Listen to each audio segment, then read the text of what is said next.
The world of musical and creative expression is continuously evolving, and there are more ways to create and engage with music and audiences than ever before. It all starts with an inquiring mind and a desire to explore new frontiers. Sally Coleman is a musician and creative director of the science fiction virtual band Big Sand. Join us as we speak with Sally about her journey to developing Big Sand, creating engaging virtual music experiences, and the role of emerging technologies in the creative industries. I'm Michelle Ong, and this is Steam Powered.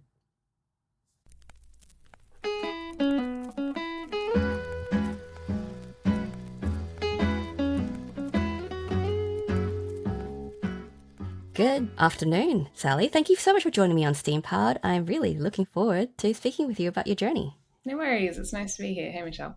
Hey. So, we'll kind of look back a little bit, rewind, and you started out studying Bachelor of Comms with writing, culture studies, and film studies. But what made you pursue comms? Gosh, I don't know. I guess I knew I wanted to go to university. I know not everyone does. But really, I was like, oh, I like creative writing. I want to do creative stuff. And kind of was really just looking around for a creative writing course. UTS at the time had a really great creative writing course, but they'd recently combined it with this cultural studies degree. I was like, oh, I don't know what that is. I'm not sure I want to do it, but I'd heard really good things about going to UTS and studying there. So kind of just sucked it up, applied for that as one of my first choices. And yeah, this is a long time ago. I was like, what did I do after high school? But I really enjoyed the blend of the creative side, but also cultural studies, which was this whole way of looking at the world and understanding how meaning gets made and how do we decide on what's true and who's in power and how does communication play a role in all of those things. So Big questions. yeah, big questions, like a lot of philosophy for a little 19-year-old to kind of jump into. So, I guess because you're thinking about all these sorts of things, how did that transition, or was there a relationship between that and you wanting to create music? Honestly, music was something that I'd already been doing since I was a kid. Yeah, I wouldn't say I'm not like a virtuoso by any means, but yeah, I'd played instruments throughout my childhood. And then it was probably around when I started university that I started at the same time like a hip hop duo. I just really loved Australian hip hop. I had a friend who also loved Australian hip hop, and we just started doing little rap shows. And I would travel back to Canberra to do open mic shows. So it was kind of happening side by side with my creative writing kind of degree, but they definitely informed each other. And I do remember, like, for a couple of things at uni, handing in like raps and things crossing over. But music, yeah, has just, I guess, always been part of my life. And that led me to kind of, yeah, start a band around that same time. That's cool. So, was there any particular moment where you go, well, actually, I'm just going to go all in on this music thing? This is a thing that I will do now. It wasn't really a moment. It was just like, it just kept going. And I think more to the point, in a good way, it kept growing, as in it started out very much as a hobby and something that we would do for fun. And then, after a couple of years, we were like, oh, a song got played on the radio, amazing. And then it was like, oh, we got us to play this kind of, real deal festival. And that kept growing till we got a manager and a record deal and a song on rotation. And then we were touring with Listen Out Festival. And it just really organically grew over a long period of time. And I'm not going to call it the sunk cost fallacy, because it was a fallacy in this instance, but it was like, we spent nearly a decade, I reckon, on that project, just building it from grassroots up. And That entire time, it's just skill development, and you're learning so much about the process and the industry in a very hands on way. yeah, totally. So I think the thought of stopping just never really occurred to me. Like, I thought, oh, I really love the music industry. I started working at a record label, doing a bunch more stuff in that space as well, sort of outside of the band, broadcasting on radio. Like, I just got more and more involved in that industry and really loved the people in it and the way that you got to connect with audiences. Yeah. And that's a cool way of approaching it as well, because you're able to learn and experience different aspects of the industry. Because I know there are a few people out there who go, oh, I'm a musician, I'm just going to create music. This is the thing, I'm going to stick to that. But there are a lot of other people like you where, they'll be working in other areas of production or process or media, getting more experience in that space while they're also doing all the creation stuff, which, I think it gives you a much broader base and understanding of the space and what you can achieve. Yeah, it definitely does. And there's like pros and cons, I guess, with the arts industry, because so many arts workers, and by that I mean the people behind the scenes who make things happen, on a bigger scale, systemic level. A lot of those people are artists themselves. So sometimes that's really good because you have this inherent understanding with people in those roles. But at the same time, it can sometimes lead to situations where there's a lot of very low paid volunteer roles or entry level roles that I'm not going to say take advantage, but there's a lot of competition for those roles despite the pay because people love what they do and the artistic side. And I think that's something sometimes all arts industries struggle with, is just because you love what you do doesn't mean that you don't need to get paid fairly for it. So I think the older I get, the more I'm like, I wish there was a way to address this. Yeah. Yeah, loving what you do is awesome, and it does give you that really rounded approach, but it puts the arts in this difficult space sometimes of being people's passion project and their paid project, and there's occasionally like conflicts of interest that come along there. And it's a little bit different, I think, to some other industries, in STEM or STEAM, where there might be more of a distinction between work and play, or there's different expectations of what you get out of a workplace. Absolutely. There's always going to be a little bit of, I guess, let's not, be too delicate about this, exploitation. Yeah. Because, yeah, it's a kind of industry where people will, because even in other aspects of STEM, a lot of it is driven by passion as well. And people, even if they're not creating in the same way, are still creating. And that passion will drive them to want to get that work out there. And they will compromise on compensation, whether that's in terms of monetary value or in kind or whatever it is. But it does lend itself, unfortunately, to people undervaluing what they do. Yeah, and I don't want to make out like there's some nasty person at the top who's like taking advantage of arts workers, because it's more just an industry-wide thing. Everyone's so passionate about it that they're willing to do it for low pay or poor hours or things like that, that ends up being industry standard. And Yeah. I think everyone across the industry needs to be like, how are we going to navigate this ourselves? Yeah. And there's a lot of pushback as well now too, which is good because there are a lot of people saying, actually, I do want to be paid better for this. I would like to make a living wage while being able to do these things. And, it's slow progress, but we are seeing a lot more change in the way that people are approaching this and actually not just calling out, but at least raising awareness of this should not be the way that we are compensating our artists or our creatives or the people who are contributing to our projects. And Yeah. that's a good thing. I think one area that I found has really been helpful for my mindset is starting to apply for arts grants and things like that to do projects. And whether you get the grant or not, they really encourage you to be like, what are you paying yourself? Like, how are you doing? Like, how are you living when you do this project? And formalizing that as part of your budget is like your actual personal expenses has like kind of helped just shift my mentality. And then it does also make it easier when you're getting hired in a freelance capacity to have those conversations as well, I think. Yeah, and that's a really great perspective to have on that too, because you are a business and you are running your own business and you need to approach it that way. And I think a lot of people forget that in the midst of the passion of it, that this is your job and you have to treat it in the same way as you would if you were running a conventional in quotes, business where you're a startup or, your bricks and mortar store, whatever it is. You still have to pay yourself and you still have to figure out what your budget's going to be and where you're going to spend things like stuff for promotion or service or all that kind of stuff. I think it becomes tricky when it does start as a hobby, and like at what point does that transition happen where it is a business? Because in some ways it didn't start as a business, it started as something like you did on your weekends or in evenings, and then it spirals and you're like, okay, I need to make that mental shift of if I'm giving up other work for this, then how do I do that? So that's always been something that I've kind of struggled with and had to learn to do. Good times, because no one wants to deal with bookkeeping and all that.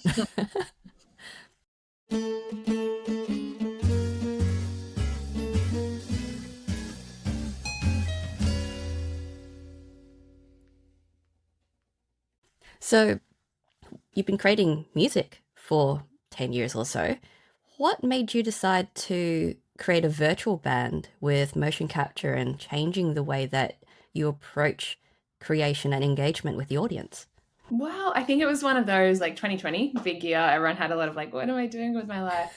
And I got to the point I was like, look, I want to start a new music project. I want to take everything I've learned over the last, however long, nearly a decade, start something new, but I don't just want to jump through all the same hoops again. I don't just want to go back and reinvent the wheel. I just want to try something that's new but still takes in everything that I've learned. I really love science fiction and fantasy novels. That's one of my just like downtime hobbies, is that's a lot of what I read. And I guess the concept for it was really, can I take this one thing I love, which is sci-fi fantasy world building, and bring it to this other thing I love, which is contemporary Australian music, and bring them together and just see what happens. So the beginning of it was just the narrative and the story. And then the animation side was really just me being like, okay, so how do I get this idea in front of an audience? How do I put it on social media or show it to them? Am I going to draw things? I'm a terrible drawer. Like, I can't afford to commission someone for every Instagram story I want to do. So animation, I'm using a game engine, just sort of ended up being the solution to that very practical problem of how I can affordably make a lot of digital content. That's cool. But did you have any programming experience before that? No, like zero. I think the last time I animated something, I was probably like 6, and I used PowerPoint to make a flip book animation by setting all the slide lengths to like 0.01 and then doing something in stop motion on PowerPoint when I was a kid. So I never really animated. I hadn't even used a lot of video editing software, and then jumping into a game engine was a real steep learning curve. I realized very quickly I'd bitten off way more than I can chew. I'd also bought a motion capture suit off the internet, being like, how hard can this be? Go all in, why not? Yeah, it was very hard, but again, in for a penny, in for a pound.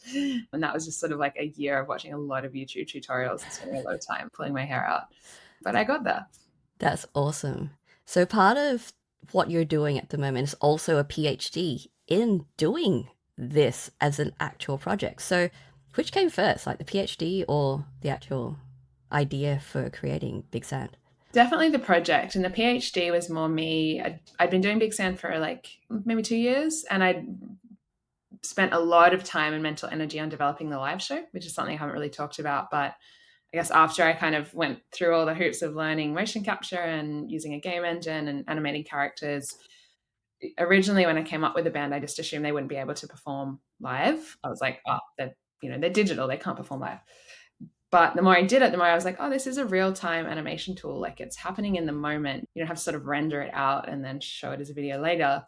And that kind of started me thinking of like, what if I did perform as the animated character, like using the motion capture kind of technique? So I started looking into how to do that. I reached out to a university in South Australia, Flinders University, who has a motion capture stage, and they let me come in and work with them on building a prototype.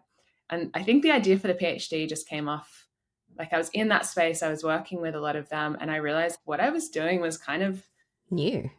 Yeah, and it was like further ahead than almost everything else that was going on, even in the academic space. And I was like, oh, this is research.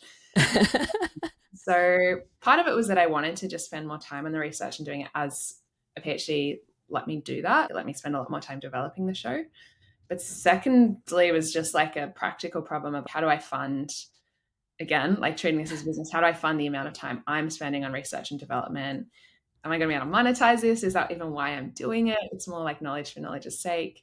So PhD was kind of a way just to get a small stipend that would help me at least justify some of the time I was thinking into like learning how to do this real-time live motion capture animation stuff that I'd been working on. That's cool. It's a great way of being able to do it, because so much of what we do, especially when it's new, it is pretty much sinking all of your own money and your time into it when you have no idea whether it's a viable product at the end. Yeah. And yeah. So obviously, like academia, doing it as a formal PhD is not for everybody, but just kind of looking at what I was already doing and the fact that I'm relatively confident with that sort of writing. Like I knew I was going to have to do a lot of writing, but I was like, like that's okay. That's something I'm okay with.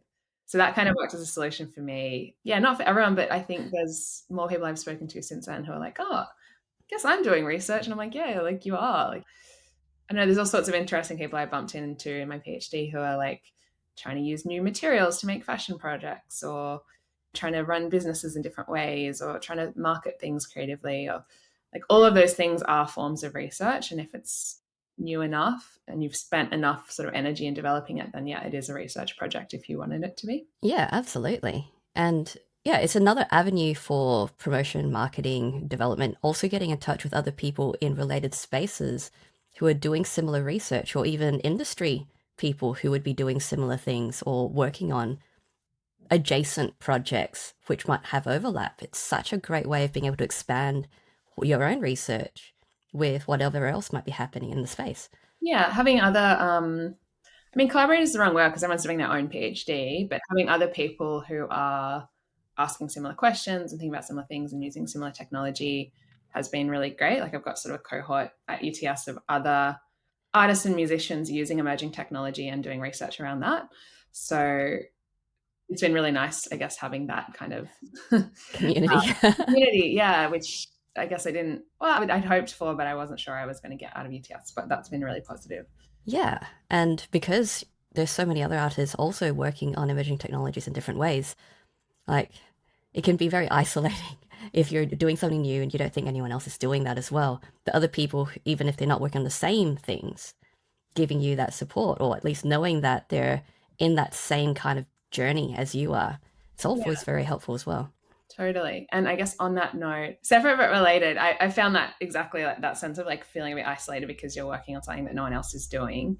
So I decided last year to start a community night of just getting speakers or artists to come in and share their project, speak about it for 10 minutes each, and then do like a big Q&A. That's It's very cool. open with the rest of the room. So I've done 3 or 4 of those now. They're called Avant Hard Drive. They're in Sydney. And it's just for like, yeah, artists or creatives using emerging technology in some way. And I'll curate a little lineup of people who want to share their work.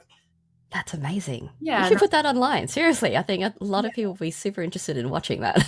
yeah. I think a big part of it though is having the chance to actually come and meet people in person as well. Yeah, It's not just about what happens on stage. That's kind of just the attraction. It's more about like who you then get to talk to in the room and form connections with and share your own project as well. So yeah, that's something I'm hoping to bring back as well in 2025. yeah, being able to build that community of like-minded and like-valued creators who, yeah, they're just gonna keep bringing everyone up together because you're all keen, you're all curious, and you're all exploring, and there's a lot of collaborative, not necessarily direct collaboration, but being able to go, oh, they're doing it that way. That's a cool way of looking at that. Yeah, totally. Yeah.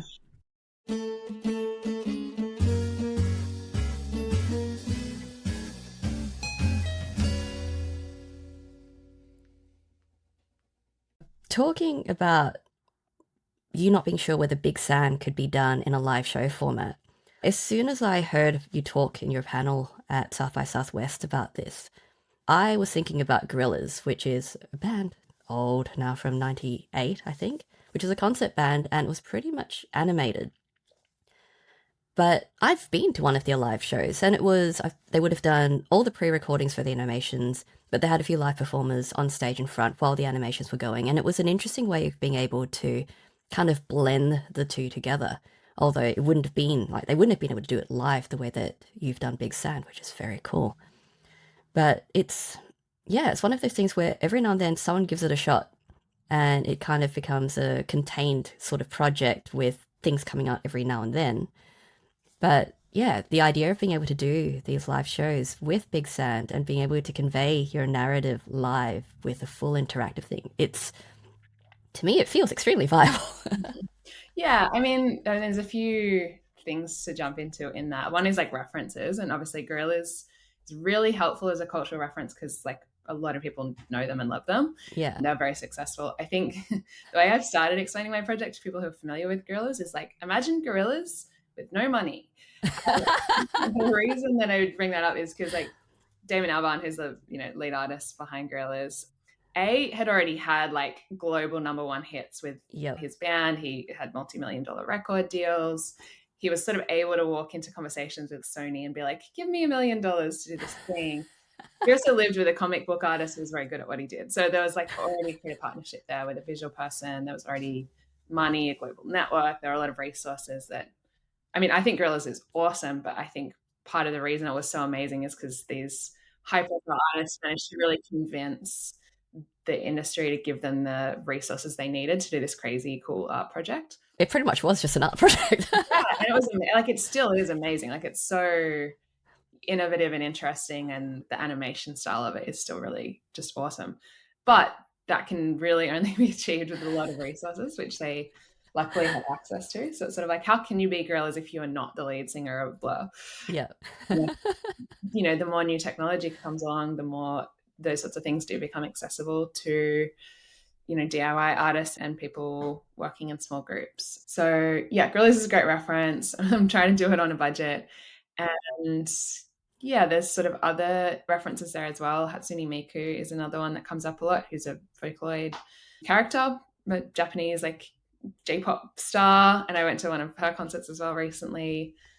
And again, the animation doesn't happen in real time, so it's not live in that sense.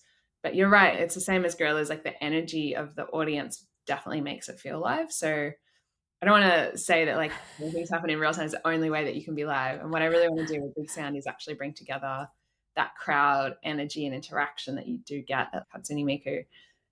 And then add this extra element of but then the character can see you, talk to you, you can interact with them and kind of level it up in some way.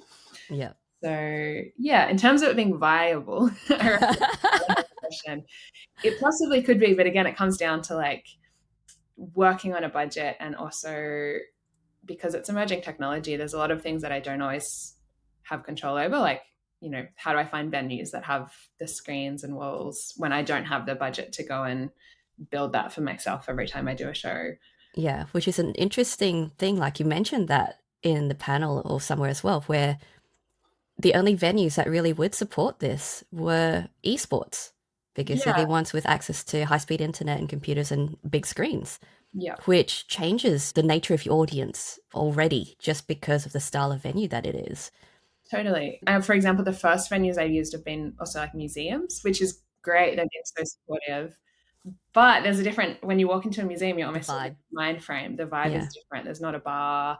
It's not loud. So part of it is trying to also choose spaces that set people up for the behavior I want from the audience as well, which is dancing and singing and, not sort of quietly standing there being quiet. Or it's very one directional when you're in a museum, because it's the performance or it's the art being conveyed to you, but you're not directly engaging with it, which is most of the time. Yeah, there's a kind of a new wave of museums doing interactive exhibits for kids, especially, and they're quite at the front of some of those digital immersive experience things that are very cool. But again, it's very different to live music, which is totally different energy. So yeah, a lot of it is figuring out what spaces have access to the technology, the human expertise as well, but then what vibe it's going to. So yeah, it's almost like building a car and no one's built the road yet. It's a great analogy. Yeah, and I've kind of got to help find the road or build the road as part of the project. I can't just be hey, I've got this great thing, who's going to drive it? So yeah, that's another thing around viability that I've really had to think about. Yeah. Have you considered metaverse stuff? Because people like Snoop have been doing things like live concerts in the metaverse for a few years now. And those apparently sell out ridiculously, in part because he has Snoop power. But it means that that is an avenue to take it fully virtual. And I don't know if that's a thing that you could translate your work. I could translate my work. The question is whether I want to translate my work. And I've kind of grappled with that as well in terms of everything I do is digital. So in some ways it would be much easier to do a digital first performance. And I use Unreal Engine to make my stuff. Unreal Engine makes Fortnite. They've got a new version of Unreal that's specifically designed to make content in Fortnite, including motion capture and things like that. So heaps of concepts are happening in that space. Two things, one, they're generally artists that already have a large following. So Travis Scott and Justin Bieber and Snoop Dogg and, people who the name alone will attract an audience. That's why they do these really, high-level partnerships. And two is okay, even if I was an independent artist and there are cool independent artists doing that stuff, it's not really where I hang out. And I don't know if I'd feel like a bit of an imposter into this world. Tourist. Exactly. And I do think that's important. Well, if you don't know the space, you can't just barge in and be I'm here, everyone, come to my shows. I think I would need to get time to understand the culture of that different virtualized space. Yeah. Yeah, which I'm open to. But right now, the culture that I know is what it feels like to be a live physical music gig. And like I spent a decade doing that and interacting with audiences in that way, and that's what I know and love. So it makes sense for me in my head to gravitate towards, concerts.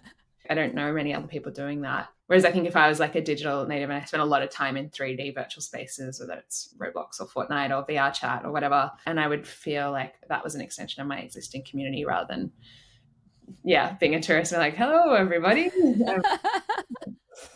But it's totally feasible. And like maybe one day in future, it would be looking at doing a hybrid. I do a show that's physical, but there is a way that you can engage with it, digitally or remotely as well. That's pretty cool.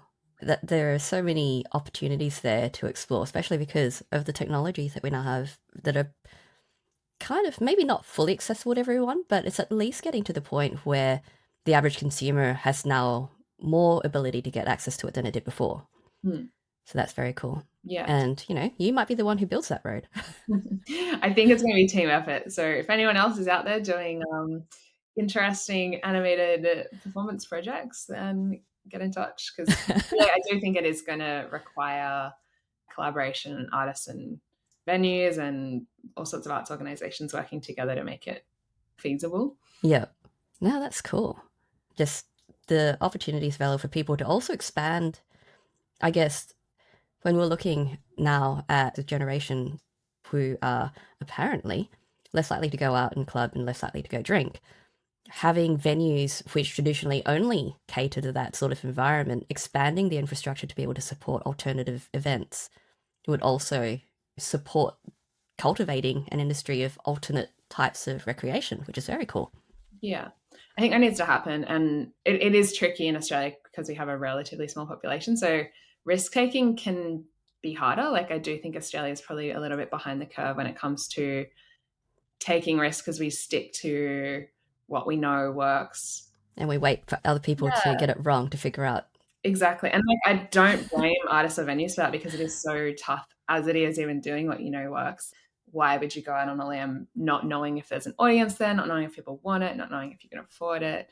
There's a lot to lose. So, but I do think it's important to be able to experiment with new kinds of events. And on that note of younger people drinking less and engaging with entertainment differently, I think one other big thing that maybe hasn't been talked about yet is a social media ban, which is also directing people away, young people away from like traditional platforms where you might find out about bands and live music, and into 3D virtual spaces like Minecraft or Roblox, where you might go to a concert and that your first concert might be in that space.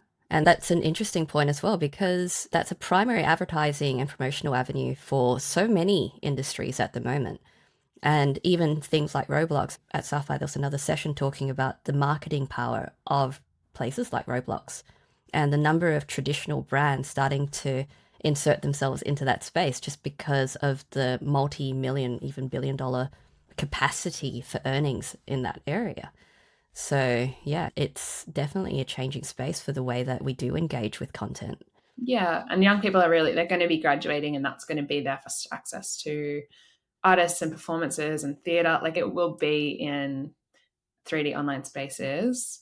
And then if you do want young people to start coming to physical theatre and music, you got to sell it to them. You need the pitch. Yeah, I think we've got to think creatively of how that transition is going to happen with that generation. Yeah, lots of fascinating research avenues for you and other people.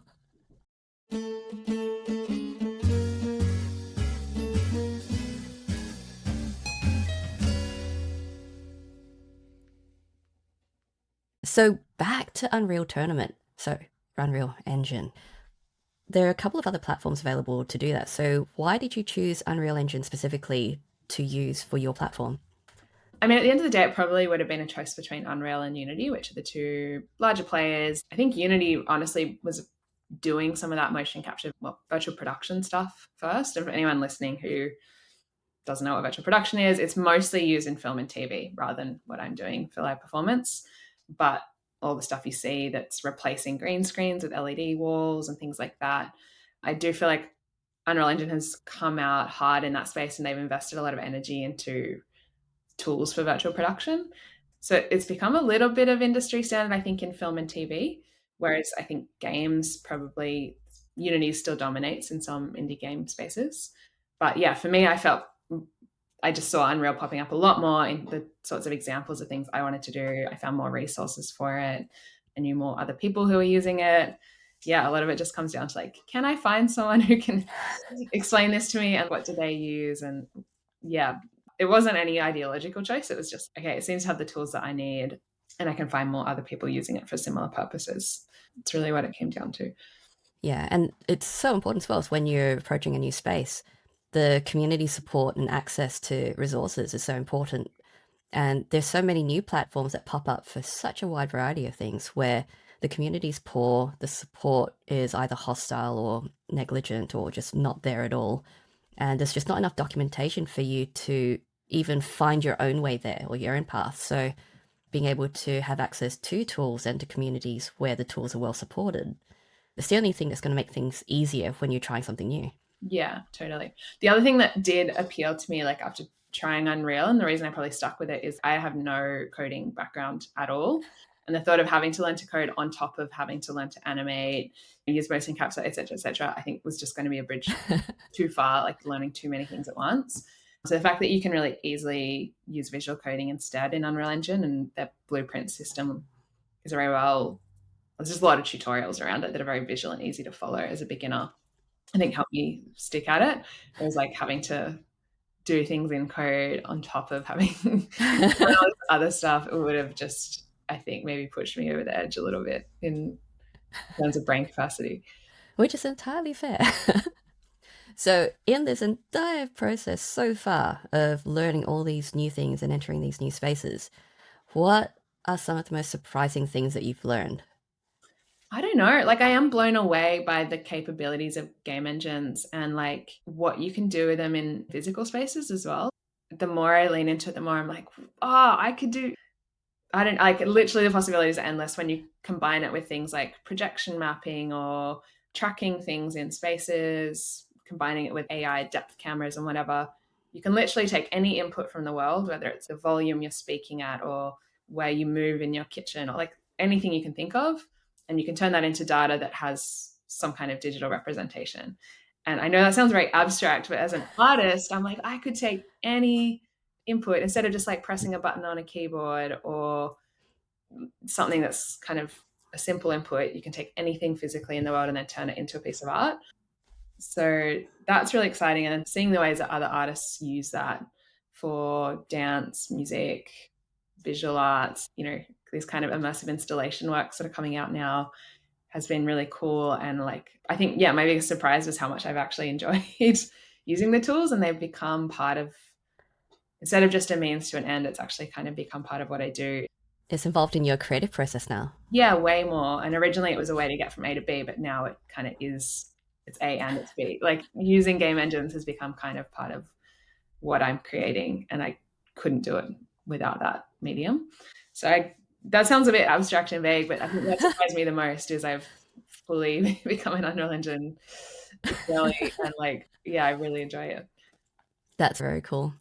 And yeah, talking about any kind of data inputs being able to use to have creative outputs. There are a lot of very cool installations doing that. And I think there's a company in Sydney, Uncanny Valley, or I think they're international, doing that sort of work as well. And taking environmental data, temperature, air quality, and all of that, and turning that into live art installations where when people walk through the space, the art will shift around them based on the people and the other environmentals that are there. And I think that's, you become the art, Yeah, and that's very cool. totally. There's two I also would shout out in Sydney. One is Stalker Theatre. I saw they had a thing at Carriage Works in Sydney the other day where it could track people around the walls, but it meant like kids would go up and they were like, pressing birds that would fly away from them and chasing things around the walls. And that was very cool.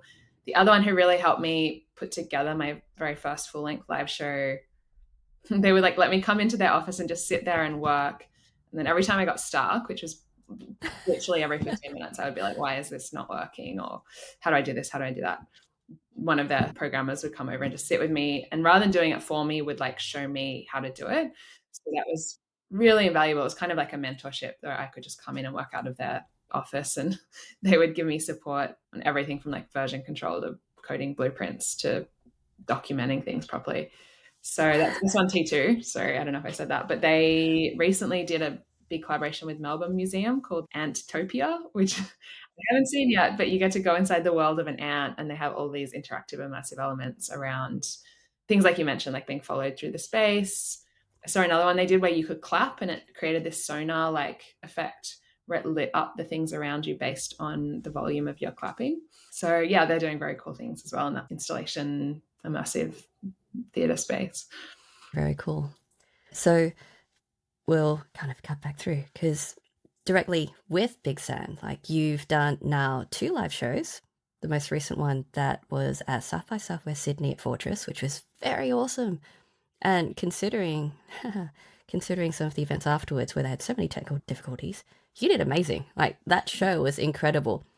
And you did that from UTS across the street, streamed that into Fortress, and that was basically put up on the big screens. You had your helpers around you, kind of keeping an eye on making sure that things were doing the things that they were supposed to, and you had your avatar in plushie form interacting with us as well, which was very awesome. This is the first show where, so there's 4 members of the band. I kind of perform as the lead singer who conveniently has 2 arms and 2 legs, makes it much easier to animate.